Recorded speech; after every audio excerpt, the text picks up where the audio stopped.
உறவுகள் அனைவருக்கும் என்னுடைய வணக்கத்தை தெரிவித்துக் கொள்கிறேன். நான் உங்கள் தோழி நகச்சித்ரா. ஒரு ஹஸ்பண்ட் அண்ட் ஒய்ஃப்க்கு வந்து ரொம்ப காலம் வந்து குழந்தை இருக்காது. ஸோ அவங்க ஃப்ரெண்ட் சர்க்கிள் அப்புறம் ஃபேமிலியில இருக்க எல்லாருமே அவங்கள வந்து வேற ஒரு மேரேஜ் பண்ணிக்கும்படி சொல்லுவாங்க. இருந்தாலும் கூட அந்த ஹஸ்பண்ட் அந்த ஒய்ஃபை ரொம்பவே லவ் பண்ற காரணத்தினால எங்களுக்கு 10 இயர்ஸ் ஆச்சு. ஸோ இந்த 11வது வருஷத்து இந்த ஒரு ஆண்டு நிறைவடைறதுக்குள்ளாக எங்களுக்கு கண்டிப்பான முறையில குழந்தை பிறக்கும். நாங்க சந்தோஷமா வாழ்வோம் அப்படின்ற ஒரு நம்பிக்கையில தன்னுடைய மனைவியை பிரிய மனம் இல்லாம அவங்க வாழ்ந்துட்டு இருப்பாங்க. இந்த கொஞ்ச காலத்துல அவங்க ஒய்ஃப வந்து நெறைய இடங்கள்ல வேற ஒரு ஆண் நபரோட அந்த ஹஸ்பண்ட் பார்ப்பாரு.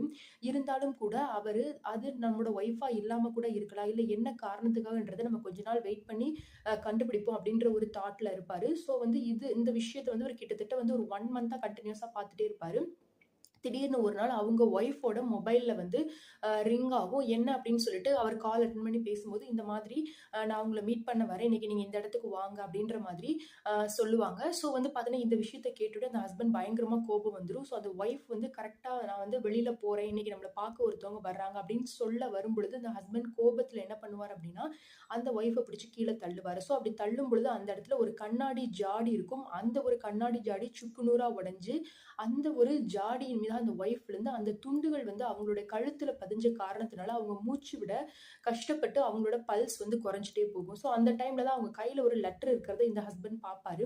அந்த லெட்டர்ல என்ன எழுதப்பட்டிருக்கும்னா, நான் வந்து கன்சீவா இருக்கேன். நான் வந்து என்னோட பிரதர் ஒருத்தவங்க தூரத்து உறவின் முறைய நான் பார்த்தேன். அவங்களோட ஹாஸ்பிட்டல்ல தான் நான் செக் பண்ண போகும்போது அவங்க என்னோட அண்ணன்றத நான் தெரிஞ்சுக்கிட்டேன்.